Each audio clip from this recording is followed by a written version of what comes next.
नमो अरहन्ताणं नमो सिद्धाणं नमो वायरियाणं नमो अध्यायाणं नमो लोये सबसाहुणम् अरहंत सिद्ध सूर्य उपाध्याय साधु सर्व अर्थ के प्रकाशी मांगलिक उपकारी है। तेन को स्वरूप जाने राग से भई जो भक्ति काय को नमाए हे स्तुति उचारी है। धन्य धन्य तुम हित काज सब आज भय कर जोरी बारंबार वंदना हमारी है। मंगल कल्याण सुख ऐसो हम चाहते हैं। हो मेरी ऐसी दशा जैसी तुम धारी है। हो मेरी ऐसी दशा जैसी धारी है। श्री जन शासन गुरु नमो नानाविध सुखकार आत्महित उपदेश ते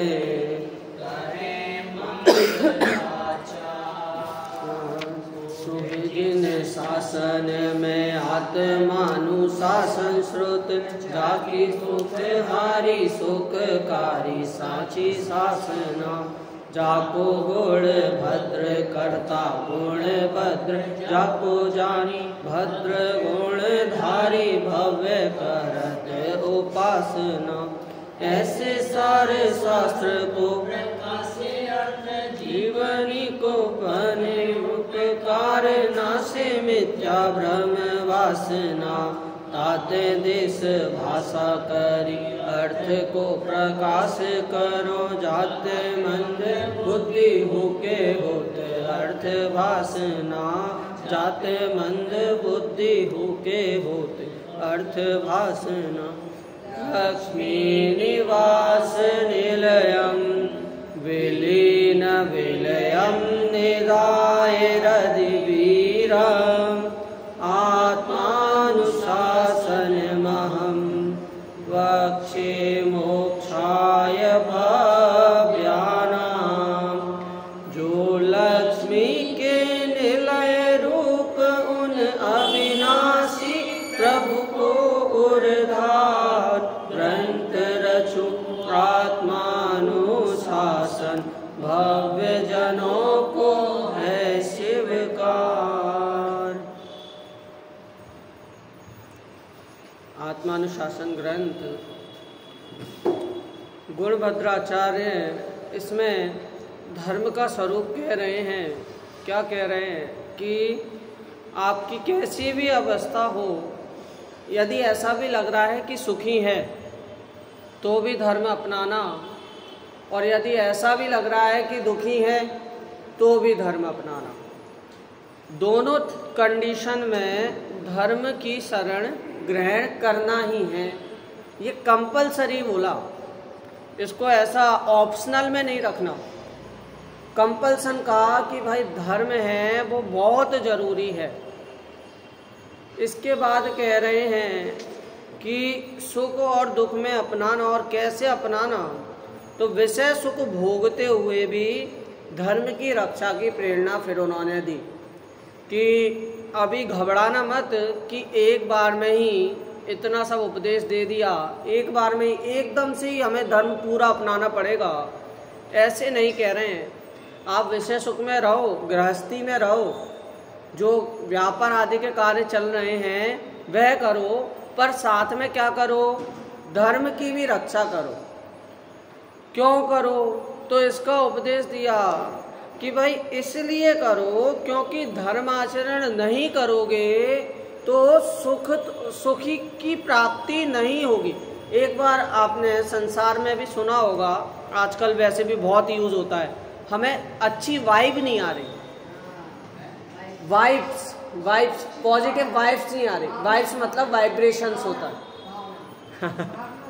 हाँ, आजकल वो सोशल मीडिया के ट्रेंड पे चल रहा है कि वाइब्स नहीं आती, मतलब वाइब्रेशन हमें अच्छी नहीं आ रही, मतलब अच्छे से हमें वो नहीं हो रहा। कभी कभी लगता है कि आप छोटा बच्चा हो और एकदम से कोई उसके सामने एकदम शांत आदमी कोई बैठा हो, तो उसको बच्चे को क्या लगता है कि मैं क्या करूं, मैं बोर हो रहा हूं। और वहाँ पर भले उसके आगे बड़ा आदमी हो, बच्चे के साथ बड़ा कोई लड़का हो, लेकिन वो उसकी तरह ही उससे थोड़ी बातें करे, थोड़ी मस्खरी करे, तब उस बच्चे को अच्छा लगता है। क्या कि उसको उनसे अच्छी वाइब्रेशन मिल रहे, अच्छे उनको वाइब्स आ रही हैं, कांटेक्ट उनके अच्छे हो रहे हैं। तो ऐसे ही बोल रहे हैं कि यदि पॉजिटिव वाइब्स चाहिए तो धर्म की शरण ग्रहण करना जरूरी है। मात्र विषयों में उलझोगे तो तुम्हें उस तरह का सुख प्राप्त नहीं होगा जिस तरह की शांति धर्म के क्षेत्र में होती है। कभी कभी आपने देखा है कि कोई मैंने सुना है मुंह से, क्या कि मुझे शिखर जी में ज़्यादा अच्छा लगता है, मुझे गिरनार जी में ज़्यादा अच्छा लगता है। क्या कि भाई उसको उन स्थानों के प्रति ऐसी श्रद्धा हो गई है, ऐसा उसको जुड़ाव हो गया है कि उनको उन स्थानों को छोड़कर, कुछ स्थान हैं उनको छोड़कर उन्हें अच्छा नहीं लगता। तो इसी बहाने कम से कम तुम धर्म की शरण ग्रहण तो करो। अपनी क्या बात चल रही थी कि नीति की श्लोक है ना ये सब, ज़्यादा घबरा आप भी, मतलब एकदम से जो कोई धार्मिक व्यक्ति सुने और उसने ना पढ़ा हो, क्या जिसने जो हमेशा द्रव्यानुयोग पढ़ता हो, तो वो क्या सोचेगा, अरे आचार्य ही ऐसी बात कर रहे हैं, आचार्य को नहीं करना चाहिए ऐसी बात, विषय भोगों में रमने वाली बात। अरे कौन बोल रहा है विषय भोगों में रमो?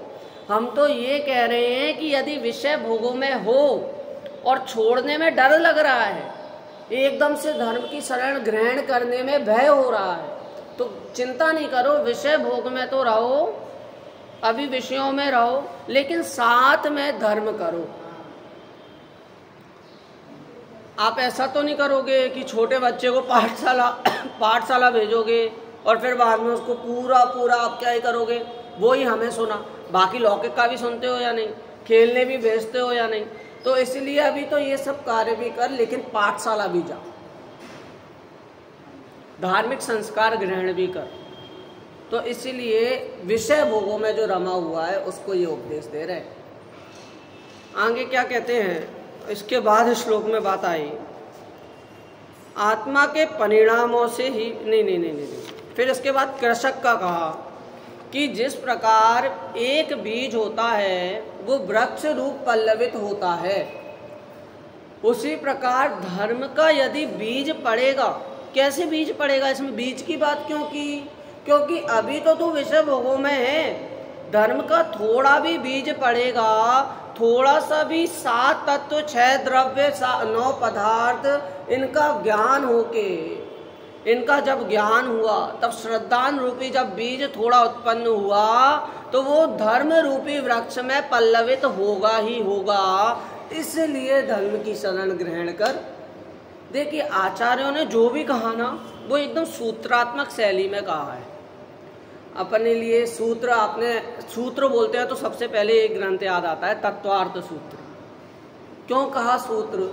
सूत्र है धागा, तो उस धागे से बनकर जो भी सारे तत्व आ रहे हैं ना, सब एक दूसरे से रिलेटेड है। पहले सम्यक्त की चर्चा कह दी, सम्यक्त के 10 अंग बता दिए। अब सम्यक्त प्राप्ति किससे होगी? धर्म से होगी। अब धर्म में जो है, संसार में है तो एकदम से बहुत ही विरले जीव, वो तो अपन को बहुत एक्सेप्शंस पाए जाते हैं कि जिन्होंने एकदम ही विषय भोग को छोड़ दिया और सीधे धर्म ले लिया। जैसे अंजन चोर, क्या कहाँ तो वो चोरी करने गया, कहाँ उसने सेठ को देखा ये सब करते हुए, कहाँ उसे रमोकार मंत्र सेठ के ऊपर श्रद्धान हुआ, सेठ के ऊपर नहीं, सेठ के वचनों के ऊपर श्रद्धान हुआ, और कहाँ जाके सीधे उसे आकाशगामिनी विद्या सम्यक दर्शन, मतलब कितनी जल्दी हुआ। ये तो एक्सेप्शंस हैं, अपवाद हैं कि एकदम से सारे विषय भोग छोड़ दिए और सीधे उसने धर्म की शरण ग्रहण कर ली।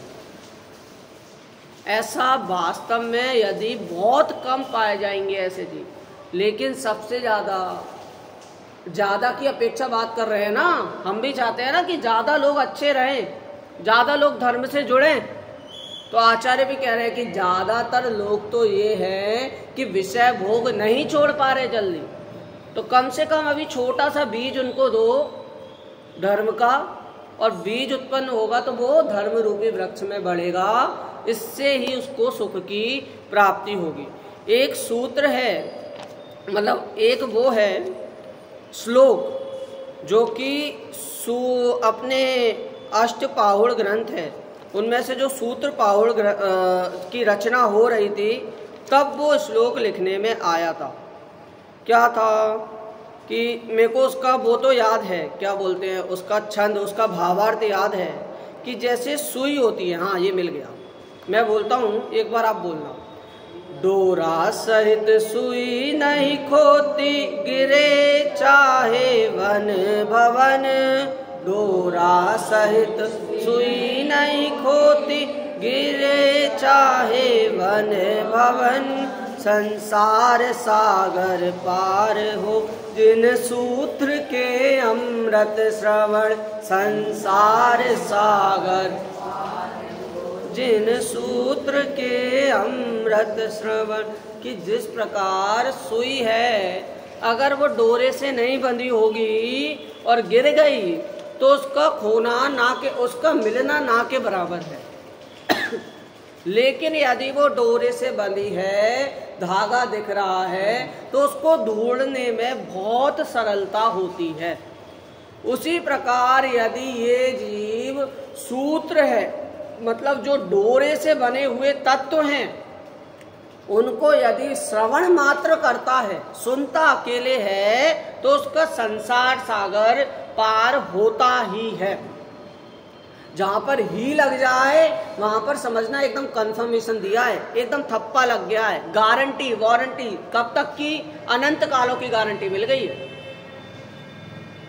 तो इसीलिए उस सूत्र से बंधना वो जरूरी है। किसको जरूरी है? जीव को जरूरी है। आगे क्या कहा कि धर्म का फल बिना मांगे ही मिल जाता है। यदि बीज होगा, उसका वृक्ष पल्लवित होगा, तो उसमें से हमें फल की इच्छा नहीं करनी पड़ेगी। और फल की इच्छा नहीं करनी पड़ेगी तो कितने प्रकार के फल यहाँ पे बता दिए कि पुण्य का भी फल होता है, पाप का भी फल होता है, और साथ में शुद्ध भाव है उनका भी फल होता है। लेकिन ये कहाँ से, इनके लिए अपन को आम के लिए क्या आप मानते हैं क्या आम से सेब का फल मिल सकता है? आम के पेड़ से बोए बीज बबूल के तो आम कहाँ से पाए? लेकिन यहाँ तो कह रहे हैं कि भाई एक ही पेड़ है, एक ही वृक्ष है, आत्मा ही वो वृक्ष है जिससे शुभ पाप पुण्य का भी बंध होता है, पुण्य रूपी फल भी मिलता है। आत्मा ही वही वृक्ष है जिससे पाप रूपी फल मिलता है, और आत्मा के परिणाम भी वही वृक्ष हैं जिनसे शुद्ध भाव के फल मिलते हैं, शुद्ध फल मिलता है। तो अपन के परिणाम किसके अनुसार होते हैं, कैसे होते हैं, वो उस पर निर्भर करता है कि आत्मा से कौन सा फल मिला। सारा खेल परिणामों का इसमें बताया। फिर इसके बाद अपनी चर्चा हुई कि जो धर्म संचय नहीं करता वो निंदा का पात्र ही होता है। जिसने धर्म को सजाकर नहीं रखा, संचय नहीं किया, वो हमेशा हर जगह बुराई का पात्र होता है। धर्म बोले तो ड्यूटी, एक अपनी जो व्यापार में भी कमी होती है ना, अपनी ड्यूटी से अलग हटते हैं तब उसको बोलते हैं, टोकते हैं।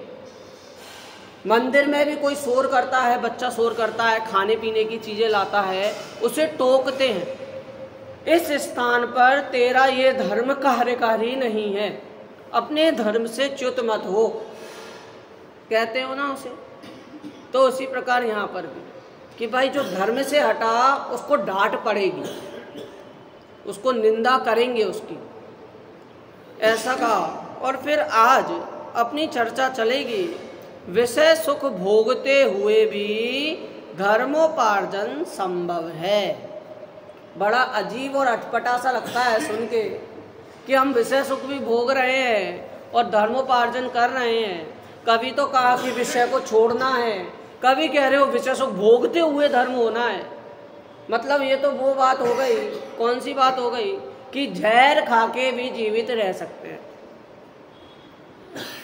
सुनने में तो ऐसा ही अटपटा लग रहा है, परंतु देखो अपन बात करते हैं कि आचार्य कैसी लोक नीति परक बातें करके अपन को धर्ममय लगा रहे हैं। कैसी बातें। इसके पहले भी बोला, क्या बोला कि अगर धर्म का घात हो जाए तो सुख भोगो, और धर्म है तो उसका सुख भोगना। दोनों में क्या अंतर हुआ कि भाई यदि धर्म है लेकिन परिणाम कैसे हैं अपने, कुटिल परिणाम है, अधिक विषय भोगों की चाह है। धर्म किस लिए, मंदिर में किस लिए आना है कि हमें पुण्य अर्जन करना है। पुण्य अर्जन अर्थात वहां पर अर्थ लेना भोगार्जन करना, भोग चाहिए, उपभोग चाहिए। तो ये है धर्म का घात करके सुख भोगना, जो कि वास्तविक सुख है भी नहीं।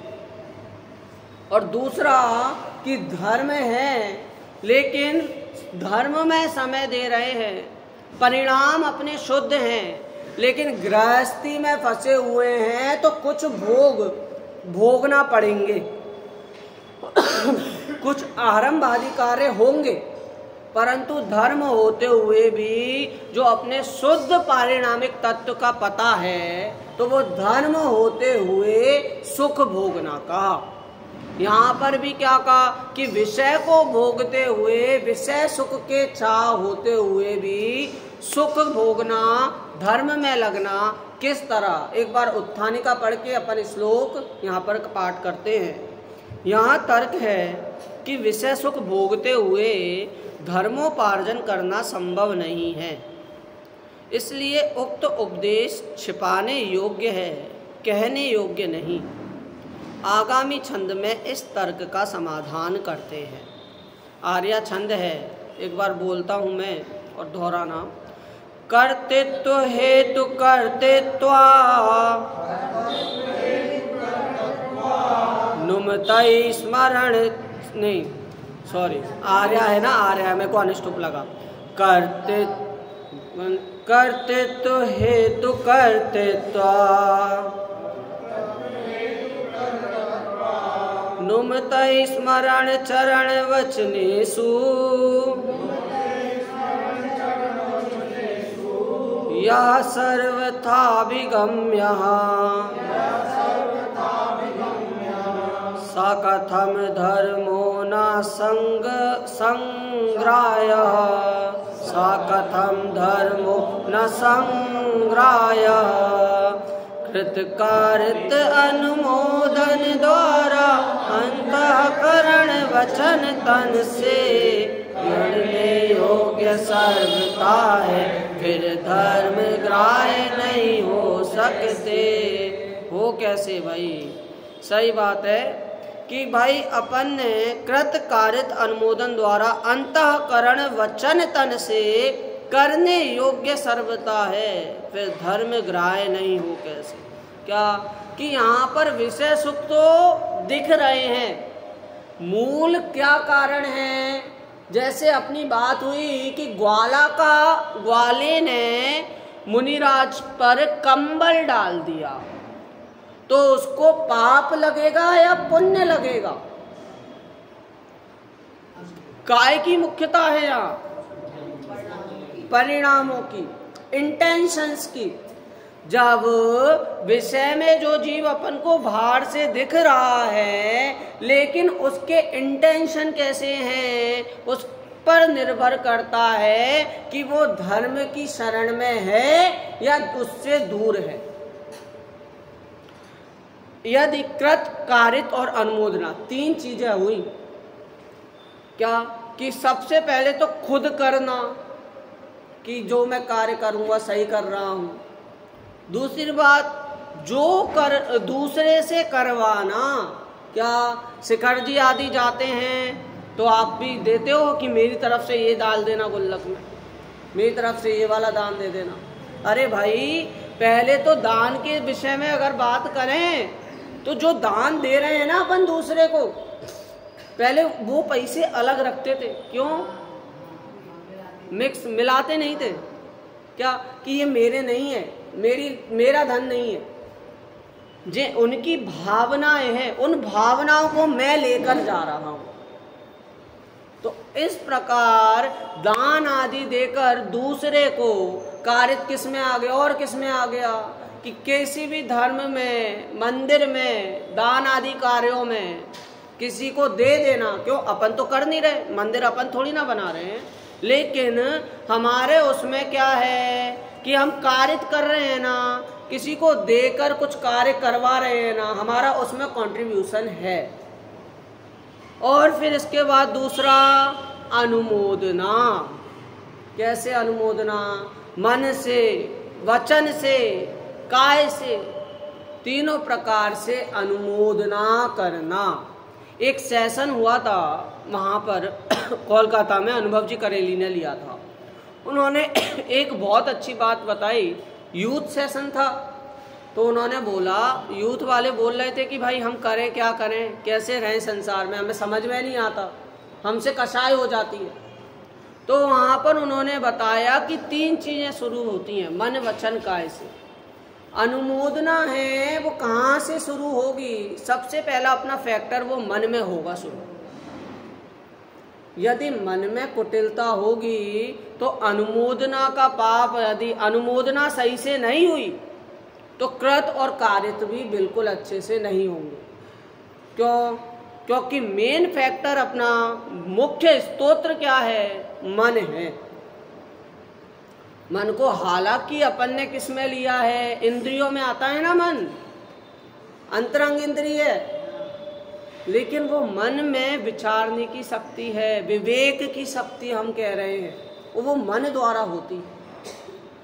और जिसमें ये मन है उसको अनुमोदना अच्छे से होनी चाहिए। यदि मन में गड़बड़ है सो मन सो होए सो वचन सो करिए, वचन होए सो तन सो करिए।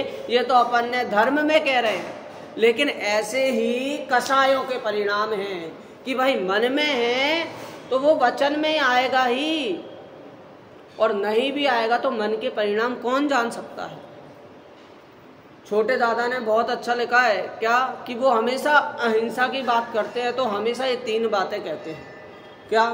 कि भाई मैं काय से किसी को मारूंगा तो मुझे जेल में डलवा दोगे, तो वो काय की हिंसा में एक बाउंडेशन बना सकते हो, रेस्ट्रिक्शन बना सकते हो, लेकिन यदि मैं वचन से बोलूंगा तो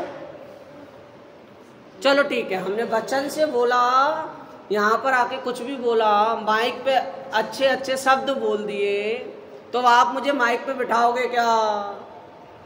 स्टेज पे बोलोगे और चढ़ो, कभी माइक दोगे नहीं, आप निकल जाओ, हमने बहुत सुन लिया, अच्छे प्रवचन थे क्या? तो नहीं, वचन में भी क्या अपन को सोसाइटी रोक सकती है, उसमें भी एक फाउंडेशन बना सकती है। लेकिन यदि मैं मन में कर रहा हूं तो क्या किसी को पता लग पा रहा है? क्या उस बात को कोई रोक सकता है? क्या नहीं रोक सकता है। अरे एक माँ भी है, ठंड का समय चल रहा है, बहुत भयानक सर्दी है, चौका बना रही, छोले का खाना बना रही है, बच्चा वहां पर कपड़े नहीं पहना बाहर, उसने कपड़े नहीं पहने तो उसको हैजा हो सकता है। और वो है ना बार बार किचन में आने की जिद कर रहा है। माँ क्या बोलेगी? आया तो चिमटे से जला दूंगी, कदम मत रखना। अब बताओ, जिस माँ को सपने में भी अपने बच्चे की उंगली जलने पर वो एकदम डर जाती है, उठ जाती है, वो कैसे जला सकती है? यदि वचन के लिए कोई जेल होती तो उस माँ को जेल हो जाती। कोई भी जेल खाली नहीं रहती। उस माँ के मन में क्या इंटेंशन है? जो माँ अपने बच्चे को इतना प्रेम करती है, वो जलाने के शब्द के बारे में बोल रही है, तो मेन वहां पर क्या देखा अपन ने? परिणाम देखे, हमें पता है नहीं जलाएगी, उसके वचन ऐसे, कौन सिखाएगा? जैन धर्म में ही ऐसी बातें सिखाई जाएंगी कि जाओ और खेल ले, लेट अभी इतनी जल्दी क्यों आ गया? अरे तू मम्मी से, और वो क्या बोल रहा है मम्मी से? सॉरी सॉरी अब नहीं करूंगा। अरे वो खेलने की बोल रही है, तू सॉरी बोल रहा है। वहां पर इंटेंशन समझो, परिणाम समझो, क्या बोलने की कोशिश कर रहे हैं। वचन तो है खेलने के, लेकिन इंटेंशन क्या है कि अब जल्दी आ जाना, खेलने मत जाओ, सीधे रूम पे जाओ और पढ़ो। अरे हमें सुनने में बड़ा अजीब लग रहा है। अरे यही है, संसार में ऐसा होता है। तो यहाँ पर भी कह रहे हैं कि परिणाम वहाँ पर देखे या नहीं देखे, तो यहाँ पर भी परिणामों को देखना पड़ेगा। क्या कि भाई देखो, सुख प्राप्ति की अभी चर्चा चल रही है कि विषय सुख में सुख है ना, 3 प्रकार के हैं अपने अपेक्षा, डिफाइन करने की अपेक्षा। क्या कि एक सुख तो वो जिनको खरीदा जा सकता है, विषय संबंधी सुख। क्या कि मूवी अच्छी लगी तो जाओ देख आओ, कोई चीज़ पसंद आ रही है खरीद आओ, तो उन सुख को हम खरीद सकते हैं। ठीक है, वो सुख हमें अच्छा लग रहा है, कोई चीज़ अच्छी लग रही है, गुलाब जामुन अच्छा लग रहा है, जाओ खरीद आओ। तो ये सब सुख हैं, ये भी पराधीन है। पहले प्रकार का सुख पराधीन, ठीक है। दूसरे प्रकार का सुख है, वो भी है तो पराधीन, पर उनको खरीदते नहीं है। जैसे कोई आंटी, कोई बूढ़ी आंटी कोई सामान उठा रही है, उनको मदद कर दिया। किसी के लिए कुछ बच्चे को अच्छा लगे, कुछ ऐसा कार्य, उसको टॉफी दिला दी, वो खुश हुआ। ये अपने क्या है, ये पीठ थपथपाना जो होता है, अपन को उसमें सुखी मिलती है। भिखारी को अपन ने भीख दे दी और वो बोले कि अल्लाह भला करे, भगवान भला करे, ऐसी दुआ है, उसके मन में जो भी भगवान या अल्लाह हो, हमें उससे मतलब नहीं। लेकिन उसने हमारी तारीफ की ना, हमें उसमें मज़ा आया, सुख हुआ। इतने सारे NGOs चल रहे हैं, क्यों चल रहे हैं? हमें गरीबों की मदद करनी है, बच्चों की मदद करनी है, तो उनको उसमें मज़ा आ रहा है, अच्छा लग रहा है, तो वो सुख है उनके लिए। ये 2 प्रकार के सुख हुए पराधीन। और तीसरा सुख होता है कौन सा? वो आगम में बताया है, स्वाधीन सुख, अपने में सुख रहना। अगर पराधीन सुख पे चर्चा कर रहे हैं तो वो पर के अधीन वाला सुख है। पर की जैसी होगी मर्जी, उस अपेक्षा से वो परिणमेगा, अपने करने के अनुसार नहीं परिणमेगा। कदाचित अपने अनुसार परिणमन हो रहा है, हो तो नहीं रहा है, वो तो होना है। उस समय आप वहां पर फंसे हो, तो लग रहा है कि मैंने कर दिया और मुझे सुख हो गया। एक पंक्ति है जो कि 4 पंक्तियां हैं, उसमें आई है, ये क्रम नियमित पर्याय में है, छोटे दादा हैं जो लिखी है, आदरणीय डॉक्टर हुकुमचंद जी भारेल ने। मैं बोलता हूँ, एक बार रिपीट करना। इच्छानुसार कुछ नहीं होता, यह बात समझ में नहीं आई।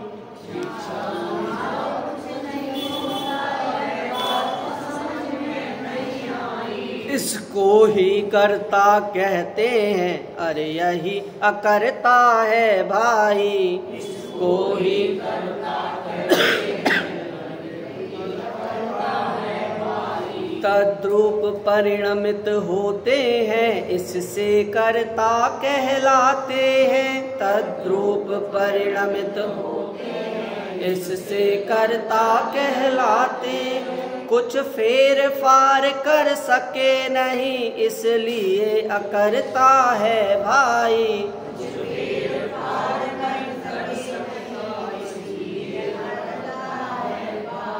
क्या कि कर्ता और अकर्ता एक ही चीज है कि भाई इच्छानुसार कुछ नहीं होता। यदि ये बात समझ में आ गई तो जो कार्य हो रहा है अपने आप में वही करता है, और जो कार्य नहीं कर सकता ऐसा विचार आ रहा है तो खुद अकर्ता है। विषय उस रूप परिणमन हो रहा है तो वो खुद अपनी पर्याय का करता है, और विषय अगर परिणमन नहीं हो रहा तो वो खुद अपनी पर्याय का अकर्ता है। क्या कहा अपने उसमें न्याय दीपिका में, जो कि न्याय का ग्रंथ है, उसमें लक्षण की परिभाषा आई। क्या है लक्षण की परिभाषा, कोई बताएगा? ऐसे ही नॉर्मल हिंदी में बताओ। अनेक मिली हुई वस्तुओं में से किसी वाले हेतु को लक्षण कहते हैं। व्यतिकीर्ण वस्तु व्यावृत्तिर हेतुर लक्षणम। किसी चीज को व्यतिकीर्ण करना है, अलग हटाना है, समूह से अलग हटाना है। मैं क्या बोलूं कि भाई यहाँ पर जो हॉस्टल के अध्यक्ष हैं, मंत्री है, तो वहाँ पर वो अलग हो जाएगा, सभी भीड़ से पूरा अलग हो जाएगा। आत्मा को अलग करना है तो उसका लक्षण क्या है? जानना और देखना है। आत्म महबूब यार, आत्म महबूब, महबूब यार आत्म महबूब, देखा हमने निहार और कुछ न खूब, देखा हमने निहार और कुछ न खूब। क्या भाई कि आत्मा के अलावा यदि देख लिया तो और कुछ देखने की जरूरत नहीं है। ये क्या बोल रहे हैं यहाँ, तो और ही अलग बात कर दी इस श्लोक में कि विषय सुख भोग रहा है तो भी आत्म देख सकता है। सम्यक दृष्टि को देखा ना कि भाई अभी तो बता रहे हैं कि भक्ति पूजा आदि है, तो भी सम्यक दृष्टि करते हुए पाया जा रहा है या नहीं पाया जा रहा। तो इसका मतलब या तो वो सम्यक दृष्टि नहीं है, सही है क्या? पूजा भक्ति तो कर रहा है ना वो, उसके क्रिया देखी जा रही है, लेकिन उसके परिणामों में क्या है कि भाई उसके भाग्य में भी इंतजार लिखा है। अभी अरिहंत परमेष्टि के भाग्य में भी इंतजार लिखा है, सिद्ध परमेष्टि के पद का। इंतजार करना किसी को अच्छा नहीं लग रहा। आपको पसंद है क्या इंतजार? नहीं है, कोई व्यक्ति वेट नहीं करना चाहता है। लेकिन क्या है कि भाई ऐसा है, इस प्रकार की भवितव्यता है, जब काल लब्धि पकेगी तब वो कार्य हो पाएगा, इसलिए इंतजार तो करना पड़ेगा। अब वो निर्भर करता है परिणामों में कि धर्म में इंतजार करोगे या अधर्म में जाकर इंतजार करोगे। अधर्म में करोगे तो संसार में भ्रमोगे। तो इसीलिए सबसे अच्छा है कि धर्म की शरण लेकर ही इंतजार किया जाए। अंग्रेजों का जब समय था तो अंग्रेजों को कहाँ पर, अच्छे जैनों की बात कर रहा हूँ, कि जैनों ने सोने का सिंहासन बनाया था अंग्रेजों को विराजमान, अंग्रेजों की स्वागत के लिए उनको बिठाला। अंग्रेज ने बिना जैनों की साइड देखे कहा कि आपका शास्त्र भंडार क्या है, कहाँ है। जब उन्हें ले गए तब अंग्रेज ने क्या कहा कि ये है आपका खजाना। सोने का सिंहासन आपका खजाना नहीं है। आप समृद्ध हैं धन से, लेकिन क्या ज्ञान से समृद्ध है या नहीं है, ये आपका शास्त्र भंडार बता रहा है।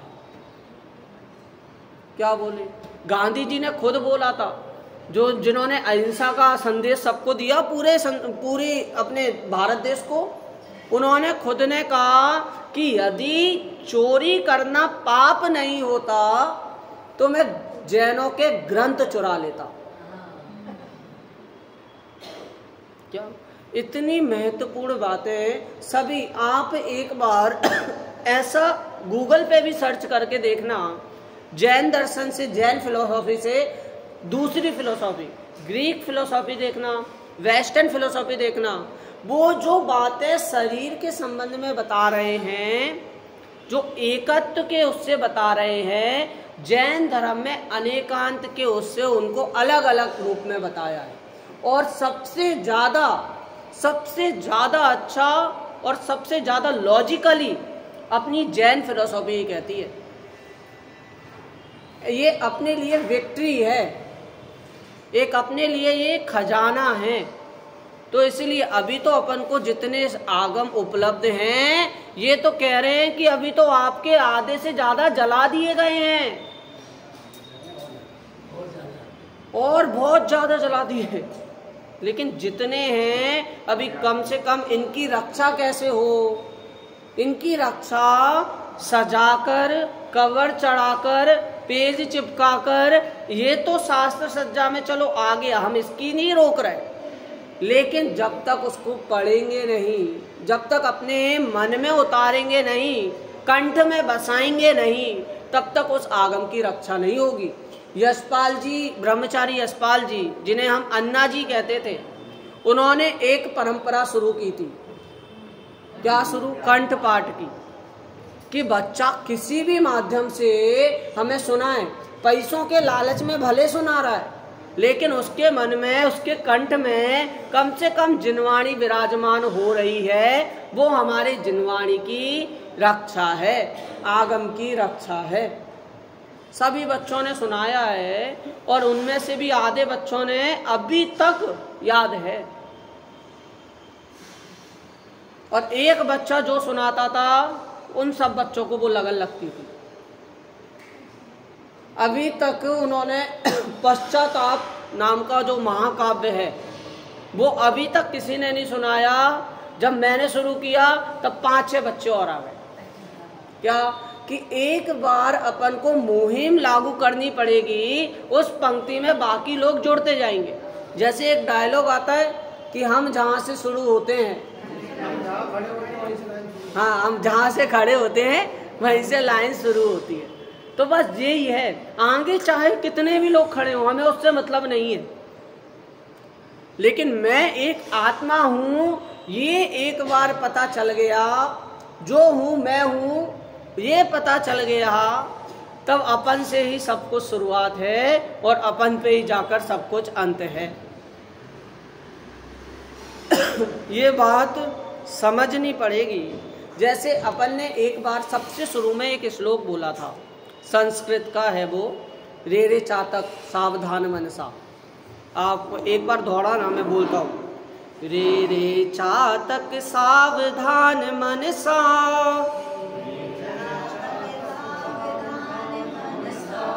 मित्रक्षणं श्रूयताम्,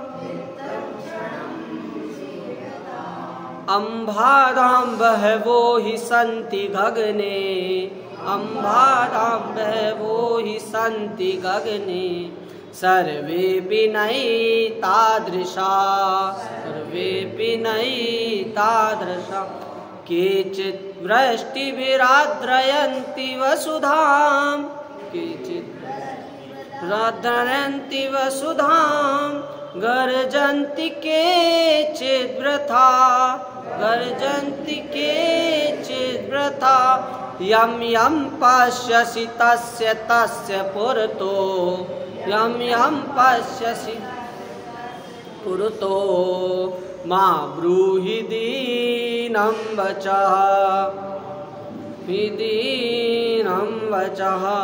क्या भाई कि अरे वो चातक सावधान मन से सुन ले। क्या सुन ले भाई? अन्योक्ति अलंकार इसे कहते हैं कि एक चीज बताई, एक कोई घटना बताई, एक किसी पशु के ऊपर बताया, तो उसको क्या बताया? उसके माध्यम से अनेक बातें बता दी गई। क्या पंचतंत्र आदि की कहानियां भी ऐसी हैं कि जानवरों की स्टोरी सुना रहे हैं, लेकिन उससे कुछ और ही अपन को बताने की कोशिश कर रहे हैं। तो ऐसे ही यहाँ पर, अरे सावधान मन से सुन, हर किसी के पास, हर किसी बादल के पास मुंह खोल के खड़े मत हो जा। सब बादल बरसने वाले नहीं हैं, सिर्फ गरजते हैं। कुछ बादल ही हैं जिनमें शक्ति है, जो धरती को गीला कर सकते हैं। ऐसे ही किसी के भी पास मत चले जा। विषय सुख भोगते भोगते कोई भी तुझे कैसे भी उल्लू बना जाएगा कि तुझे इतना वो कराना तप कराना पड़ेगा, इतने हवन कराने पड़ेंगे, गाय को रोटी डालनी पड़ेगी, इतना सब करना पड़ेगा। इतने विकल्पों के लिए ये धर्म नहीं है। विकल्पों से पार होने का नाम धर्म है, निर्विकल्पता का नाम धर्म है। तो विषय सुख भोग, लेकिन एक बार तुझे रास्ता पता हो, सही रास्ता पता हो। तू भले पानी पीते हुए रास्ते पे चल, खाना खाते हुए रास्ते पे चल, हमें उससे मतलब नहीं, तुझे उस रास्ते का ज्ञान होना चाहिए। 4 रास्ते 5 रास्ते हैं, तुझे किस रास्ते पे जाना है ये तुम्हें पता होना चाहिए, ऐसा कह रहे। अर्थ एक बार अपन यहाँ पर देखते हैं इसका अर्थ पेज नंबर 23 पे। जो धर्मकृत कार्य अनुमोदना के साथ मन वचन काय के द्वारा सर्व प्रकार से प्राप्त करने योग्य है, उसका संग्रह क्यों नहीं करना चाहिए? अर्थात करना ही चाहिए। शब्दार्थ इसमें, बाकी आपने श्लोक में शब्दार्थ नहीं देखे होंगे, लेकिन इसमें शब्दार्थ देने का कारण है कृत कारित अनुमोदना बताने के लिए का। कृत अर्थात कर्तापना, कारित अर्थात कार्य के हेतुओं कारणों का कर्तापना, अनुमोदन अर्थात कर्ता के अनुसार अभिप्राय रखना, स्मरण अर्थात मन में विचार करना, वचन अर्थात भाषा रूप वचन बोलना, आचरण अर्थात काया द्वारा अंगीकार करना। इस प्रकार बताया कि भाई जीव कुछ अलग ना ले ले। इतनी सावधानी जब आचार्य बरत रहे हैं कि कुछ उल्टा ग्रहण ना हो जाए, शब्दों के अर्थ का अनर्थ ना हो जाए, इसलिए उन्होंने इस श्लोक पे क्यों जरूरत पड़ी। बाकी श्लोक भी थे ना, उनमें तो शब्दार्थ बताया नहीं, इसमें मात्र बताया।